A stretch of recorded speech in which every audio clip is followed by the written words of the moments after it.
ವಿಶ್ವಾಸ ಇಟ್ಟಿದ್ರು.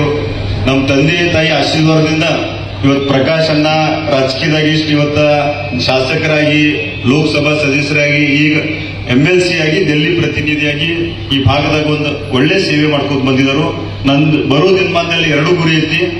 ಒಂದು ಎಷ್ಟು ಮಠ ನಾವೊಂದು ಜವಾಬ್ದಾರಿ ಸ್ಥಾನದಾಗದೀನಿ, ನಮ್ಮ ತಾಯಿ, ನಮ್ಮ ತಂಗಿ, ನಮ್ಮ ರೈತರ ಈ ಭಾಗದಾಗ ಒಂದು ಸೇವೆ ಮಾಡ್ಕೊಂಡು ಬರ್ತೀನಿ. ಮೊನ್ನೆ ಸನ್ಮಾನ್ಯ ಮುಖ್ಯಮಂತ್ರಿ ಅವರು ಬೆಳಗಾವಿ ಬಂದಾಗ ಸತೀಶ್ ಅಣ್ಣ ಜಾರಕಿಹೊಳಿ ಆಗಲಿ, ಪ್ರಿಯಾಂಕಾ ಜಾರಕಿಹೊಳಿ ಎಲ್ಲರೂ ಕೂಡಿ ಒಂದೇ ಬೇಡಿಕೆ ಐತಿ. ನಾ ಇಲ್ಲಿ ಇರು ಮಠ ಚಿಕ್ಕೋಡಿ ಘೋಷಣೆ ಮಾಡಿ, ಅದರ ತಮ್ಮ ಕಡೆದ ಚಿಕ್ಕೋಡಿ ಘೋಷಣೆ ಮಾಡಿ 1-2 ತಿಂಗಳಲ್ಲಿ ಘೋಷಣೆ ಆಗಿ ಮುಂದಿನ ದಿನಮಾನದಾಗ ನಮ್ಮ ಇವತ್ತು ನಾವು ನೋಡಾಗಿದ್ದೀವಿ ಯಾವ ರೀತಿ ಡೆಲ್ಲಿದಾಗ ಪ್ರತಿಭಟನೆ ಎಲ್ಲ ಕಡೆ ವಿದ್ಯಾರ್ಥಿಗೆ ಎಲ್ಲಿ ತೊಂದರೆ ಆಗ್ತೈತಿ. ಮುಂದಿನ ಇವರು ಹುಡುಗರು ಚಿಕ್ಕೋಡಿ ಜಿಲ್ಲೆ ಘೋಷಣೆ ಆದ್ಮೇಲೆ ಒಂದು ಮೆಡಿಕಲ್ ಕಾಲೇಜ್ ಆಗಲಿ, ಇಂಜಿನಿಯರಿಂಗ್ ಕಾಲೇಜ್ ಆಗಲಿ, ಸಾಕಷ್ಟು ಹಲವಾರು ಜಿಲ್ಲಾ ಆದ್ಮೇಲೆ ಇವೆಲ್ಲ ನಮ್ಮ ಚಿಕ್ಕೋಡಿಗೆ ತರಕ ಅನುಕೂಲ ಆಗ್ತೈತಿ. ಯಾಕಂದ್ರೆ ನಮ್ಮ ಹುಡುಗರು ಇವತ್ತ ಮಂಗಳೂರ, ಉಡುಪಿ, ಬೆಂಗಳೂರು ಹೋಗುವಂತ ಪರಿಸ್ಥಿತಿ ನಿರ್ಮಾಣ ಆಗ್ಬಾರ್ದು. ಇಲ್ಲೇ ಆದ್ಮೇಲೆ ನಮ್ಮ ಕಡೆ ಏನ್ ಸಾಧ್ಯತೆ ನಾವಿಲ್ಲಿ ಅಭಿವೃದ್ಧಿ ಮಾಡ್ತೀವಿ. ಪ್ರಭಾಕರ್ ಕೋರಿ ಅವರು ಹೇಳಿದ್ರು ನಾವೇನೇನು ಅಭಿವೃದ್ಧಿ ಮಾಡಿದೆವು.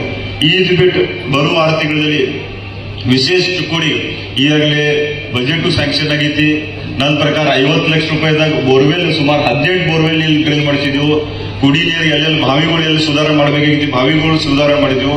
ಇನ್ನ 20 ಕೋಟಿ ರೂಪಾಯಿ ವರ್ಕ್ ಟೆಂಡರ್ ಆಗಿ ಇನ್ನ ಕೆಲಸ ಆಗ್ಬೇಕಾಗೈತಿ. ಸುಂದರ ಚಿಕ್ಕೋಡಿ ಯಾಕಡೆ ಇಲ್ಲಿ MP ಅವರ ನಾವು ಕೂಡಿ ಮುಂದಿನ ದಿನಮಾನದಾಗ ಈಗ ಹೇಳಿದ್ರು ಕೋರ್ಟ್ ನಿರ್ಮಾಣ ಆಗಲಿ, ನಮ್ಮ ಸರ್ಕ್ಯೂಟ್ ಹೌಸ್ ಆಗಲಿ, ಟ್ರೀ ಪಾರ್ಕಿಂಗ್ ಮತ್ತೆ 2 ಕೋಟಿ ರೂಪಾಯಿ ಸ್ಯಾಂಕ್ಷನ್ ಮಾಡಿದೆವು.